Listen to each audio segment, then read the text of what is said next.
Hi ಎಲ್ರಿಗೂ ನಮಸ್ಕಾರ. ನಾಟಿ ಸ್ಟೈಲ್ ಚಿಕನ್ ಸಾಂಬಾರ್ ಯಾವ ರೀತಿ ಮಾಡ್ಕೊಳ್ಳೋದು ಅಂತ ಹೇಳ್ಬಿಟ್ಟು ಈ ವಿಡಿಯೋದಲ್ಲಿ ತೋರಿಸ್ಕೊಡ್ತೀನಿ. ಪರ್ಫೆಕ್ಟ್ ಆಗಿ ಯಾವ ರೀತಿ ಮಾಡೋದು ಅಂತ ಹೇಳ್ಬಿಟ್ಟು ನೋಡೋಣ. ನೋಡ್ತಾ ಇದ್ರೇನೆ ಬಾಯಲ್ಲಿ ನೀರು ಬರ್ತಾ ಇತ್ತಲ್ಲ, ಟೇಸ್ಟ್ ಮಾತ್ರ ಸಖತ್ತಾಗಿರುತ್ತೆ. ಇದಕ್ಕೆ ಬೇಕಾಗಿರೋಂಥ ಇಂಗ್ರೀಡಿಯೆಂಟ್ಸ್ ಎಲ್ಲ ತೋರಿಸ್ತಾ ಇದೀನಿ, ನೋಟ್ ಮಾಡ್ಕೊಳ್ಳಿ. ಒಂದು ಕೊಬ್ಬರಿ ಉಂಡೆ ತಗೊಂಡ್ಬಿಟ್ಟು ಅದರಲ್ಲಿ ಅರ್ಧ ಈ ಥರ ಕೊಬ್ಬರಿನ ತುರಿದಿಟ್ಕೊಂಡಿದ್ದೀನಿ. ಒಂದು 4 ರಿಂದ 5 ಬೆಳಗ್ಗೆ ಮೆಣಸಿನ್ಕಾಯಿ, ಒಂದು ಸ್ವಲ್ಪ ಚಕ್ಕೆ, ಲವಂಗ, ಮೆಣಸು, 1 ಸ್ಪೂನ್ ಅಷ್ಟು ಗಸಗಸೆ ಮತ್ತೆ 2 ಏಲಕ್ಕಿ ತಗೊಂಡಿದ್ದೀನಿ. ಅದಾದ ನಂತರ ಒಂದು ಟೊಮೊಟೊ, ಒಂದು ದಪ್ಪ ಈರುಳ್ಳಿ, ಮತ್ತೆ ಇದು ಕೊತ್ತಂಬರಿ ಸೊಪ್ಪು, ಪುದೀನ, ಮತ್ತು ಶುಂಠಿ, ಬೆಳ್ಳುಳ್ಳಿ, ಒಂದು ಸ್ವಲ್ಪ ಇದು ಒಂದು 3 ಸ್ಪೂನಷ್ಟು ಧನಿಯಾ ಪೌಡ್ರು, ಅರಿಶಿನ ಒಂದು 1/2 ಟೀ ಸ್ಪೂನ್ ಅಷ್ಟು, ಮತ್ತು 1.5 ಸ್ಪೂನ್ ಅಷ್ಟು ಇದು ಖಾರದ ಪುಡಿ. ನೋಡಿ, ಶುಂಠಿ ಬೆಳ್ಳುಳ್ಳಿ ಪೇಸ್ಟ್ ಅವಾಗ ಮಾಡ್ಕೊಂಡ್ರೆ ಸ್ಮೆಲ್ ಆಗಿರ್ಬೋದು, ಟೇಸ್ಟ್ ಆಗಿರ್ಬೋದು, ಸಖತ್ತಾಗಿರುತ್ತೆ. ಚಿಕನ್ ಸಾಂಬಾರ್ ಮಾಡೋವಾಗ ಯಾವಾಗೇ ಆಯಿತು ಅವಾಗ ಶುಂಠಿ ಬೆಳ್ಳುಳ್ಳಿ ಪೇಸ್ಟ್ ಪ್ರಿಪೇರ್ ಮಾಡ್ಕೊಳ್ಳಿ, ಟೇಸ್ಟ್ ತುಂಬ ಚೆನ್ನಾಗಿರುತ್ತೆ. ಮತ್ತು ಕೊಬ್ಬರಿ ಮತ್ತು ಬೆಳಗ್ಗೆ ಮೆಣಸಿನ್ಕಾಯಿ, ಚಕ್ಕೆ, ಲವಂಗ, ಇದು ಏಲಕ್ಕಿ ಅದೆಲ್ಲನೂ ಹಾಕ್ಬಿಟ್ಟು ಈಗ ಗ್ರೈಂಡ್ ಮಾಡ್ಕೊತಾ ಇದ್ದೀನಿ. ಒಂದು ಸ್ವಲ್ಪ ನೀರು ಹಾಕ್ಬಿಟ್ಟು ಗ್ರೈಂಡ್ ಮಾಡ್ಕೊಳ್ಳಿ. ನೋಡಿ, ಈ ಥರ ನುಣ್ಣು ಗ್ರೈಂಡ್ ಮಾಡ್ಕೊಂಡ ನಂತರ ಈಗ ಅದರಲ್ಲೇ ಇದು ಒಂದು ಟೊಮೊಟೊ, ಒಂದು ದಪ್ಪ ಈರುಳ್ಳಿ ಅದನ್ನು ಸೇರಿಸ್ಬಿಟ್ಟು ಗ್ರೈಂಡ್ ಮಾಡ್ಕೋಬೇಕಾಗುತ್ತೆ. ಅದು ಗ್ರೈಂಡ್ ಮಾಡ್ಕೊಂಡ ನಂತರ 3 ಸ್ಪೂನ್ ಅಷ್ಟು ಧನಿಯಾ ಪೌಡ್ರ್ ತಗೊಂಡು ನಾನು ಇಲ್ಲಿ 1.5 kg ಚಿಕನ್ಗೆ ಮಸಾಲೆ ಅನ್ನೋದು ಪ್ರಿಪೇರ್ ಮಾಡ್ಕೊತಾ ಇದ್ದೀನಿ. ಸ್ವಲ್ಪ ಜಾಸ್ತಿ ತಗೊಂಡ್ರೆ ಕ್ವಾಂಟಿಟಿ ಸ್ವಲ್ಪ ಧನಿಯಾ ಪೌಡ್ರ್ ಆಗಿರ್ಬೋದು, ಟೊಮೊಟೊ, ಇದು ಈರುಳ್ಳಿ ಅದೆಲ್ಲ ಸ್ವಲ್ಪ ಕ್ವಾಂಟಿಟಿ ಜಾಸ್ತಿ ಹಾಕೊಳ್ಳಿ. ನಾನು ಈಗ 1.5 kg ಆಗೋಷ್ಟು ಮಸಾಲೆನ ಪ್ರಿಪೇರ್ ಮಾಡ್ಕೊತಾ ಇದ್ದೀನಿ.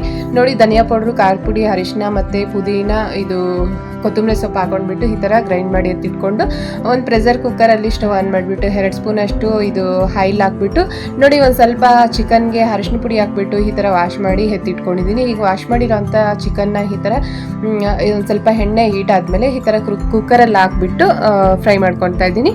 ಒಂದು 5-10 ನಿಮಿಷ ಈ ಥರ ಫ್ರೈ ಆದ ನಂತರ 2.5 ಸ್ಪೂನ್ ಅಷ್ಟು ಇದು ಶುಂಠಿ ಬೆಳ್ಳುಳ್ಳಿ ಪೇಸ್ಟ್ ಅನ್ನೋದು ಹಾಕ್ಕೊತಾ ಇದ್ದೀನಿ. ಚಿಕನ್ ಕ್ವಾಂಟಿಟಿ ಜಾಸ್ತಿ ಇದ್ದರೆ ಇದು ಶುಂಠಿ ಬೆಳ್ಳುಳ್ಳಿ ಪೇಸ್ಟ್ ಕ್ವಾಂಟಿಟಿ ಸ್ವಲ್ಪ ಜಾಸ್ತಿ ಹಾಕ್ಕೊಳ್ಳಿ.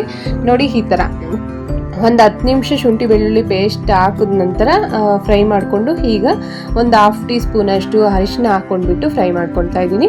ನೋಡಿ, ಅರಿಶಿನ ಹಾಕಿದ ನಂತರ ಎಲ್ಲ ಚೆನ್ನಾಗಿ ಮಿಕ್ಸ್ ಮಾಡಿಬಿಟ್ಟು ಸ್ವಲ್ಪ ಕುಕ್ಕರ್ ಕ್ಲೋಸ್ ಮಾಡಿಬಿಟ್ಟು, ವಿಸಿಲ್ ಏನು ಇಡೋದಕ್ಕೆ ಹೋಗ್ಬಿಡಿ, ಸುಮ್ಮನೆ ಹಂಗೆ ಕ್ಲೋಸ್ ಮಾಡಿಬಿಟ್ಟು ಒಂದು 5-10 ನಿಮಿಷ ಅದು ನೀರೆಲ್ಲನೂ ಚೆನ್ನಾಗಿ ಬಿಟ್ಕೊಳ್ಳುತ್ತೆ. ನೀರು ಬಿಟ್ಕೊಳ್ಳೋವರೆಗೂ ಈ ಥರ ಕ್ಲೋಸ್ ಮಾಡಿಬಿಟ್ಟು ಇಟ್ಕೊಂಡು ಈಗ ನೀರು ಬಿಟ್ಕೊತೈತೆ ಅನ್ನೋವಾಗ 2 ಸ್ಪೂನ್ ಅಷ್ಟು ಇದು ಹಳ್ಳುಪ್ಪು ಹಾಕೊತಾ ಇದ್ದೀನಿ. ನಿಮ್ಮ ಹತ್ರ ಯಾವುದಿದ್ರೆ ಅದು ಹಾಕ್ಕೊಳ್ಳಿ. ಹಳ್ಳುಪ್ಪು ಹಾಕ್ಕೊಳ್ಳೋದ್ರಿಂದ ಟೇಸ್ಟ್ ಚೆನ್ನಾಗಿರುತ್ತೆ ಅಂತ ಹೇಳ್ಬಿಟ್ಟು ನಾನು ಹಳ್ಳುಪ್ಪು ಅನ್ನೋದು ಹಾಕೊತಾ ಇದ್ದೀನಿ.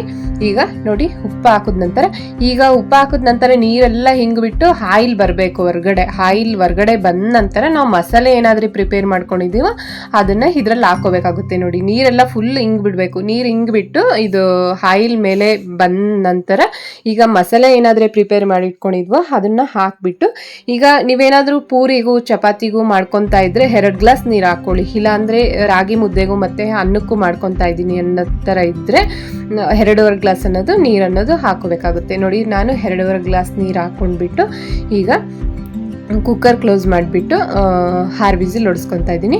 ನೋಡಿ, ಕುಕ್ಕರ್ ಕ್ಲೋಸ್ ಮಾಡೋದಕ್ಕಿಂತ ಮೊದಲೇ ಒಂದು ಸ್ವಲ್ಪ ಇದು ಕೊತ್ತಂಬರಿ ಸೊಪ್ಪು, ಪುದೀನ ಚಿಕ್ಕದಾಗಿ ಕಟ್ ಮಾಡಿ ಇಟ್ಕೊಂಡಿರೋದು ಹಾಕ್ಕೊಂಡ್ಬಿಟ್ಟು ಮತ್ತು ಮೊಟ್ಟೆ ತೆಗೆದಿಟ್ಕೊಂಡಿದ್ವಲ್ಲ ಅದನ್ನು ಈಗಲೇ ಹಾಕ್ಕೊಂಡ್ಬಿಟ್ಟು 6 ವಿಸಿಲ್ ಬರೋವರೆಗೂ ವಿಸಿಲ್ ಹಾಕಿಸ್ಕೊಳ್ಳಿ. ನೋಡಿ, ಈ ಥರ 6 ವಿಸಿಲ್ ಬರಬೇಕು. ಈಗ 6 ವಿಸಿಲ್ ಬಂದ ನಂತರ, ವಿಸಿಲ್ ಬಿಟ್ಟ ನಂತರ ಈಗ ಓಪನ್ ಮಾಡಿ ತೋರಿಸ್ತಾ ಇದ್ದೀನಿ. ವಾವ್, ಸ್ಮೆಲ್ ಮಾತ್ರ ತುಂಬಾ ಚೆನ್ನಾಗೈತೆ. ಪ್ಲಸ್ ಅದ್ರ ಜೊತೆಗೆ ಟೇಸ್ಟು ಅಷ್ಟೇ ಚೆನ್ನಾಗಿರುತ್ತೆ. ನೋಡಿ, ಪರ್ಫೆಕ್ಟ್ ಕ್ವಿಕ್ ಆ್ಯಂಡ್ ಈಸಿ ನಾಟಿ ಸ್ಟೈಲ್ ಚಿಕನ್ ಸಾಂಬಾರ್ ರೆಡಿ ಆಯಿತು. ವಾವ್, ನೋಡ್ತಾ ಇದ್ರೇ ಬಾಯಲ್ಲಿ ನೀರು ಬರ್ತಾ ಇದೆ. ಟೇಸ್ಟ್ ಮಾತ್ರ ಸಖತ್ತಾಗೈತೆ. ನೋಡಿ, ಈ ವಿಡಿಯೋ ಇಷ್ಟ ಆದರೆ ಒಂದು ಲೈಕ್ ಮಾಡಿ, ಹೊಸದಾಗಿ ನೋಡ್ತಾ ಇರಿ ಪ್ಲೀಸ್ ಸಬ್ಸ್ಕ್ರೈಬ್ ಮಾಡ್ಕೊಳ್ಳಿ. ಮತ್ತೊಂದು ಇಂಟ್ರೆಸ್ಟಿಂಗ್ ವಿಡಿಯೋ ಜೊತೆ ನಿಮ್ಮ ಮುಂದೆ ಬರ್ತೀನಿ. ಅಲ್ಲಿವರೆಗೂ ಟೇಕ್ ಕೇರ್, ಬೈ ಬಾಯ್.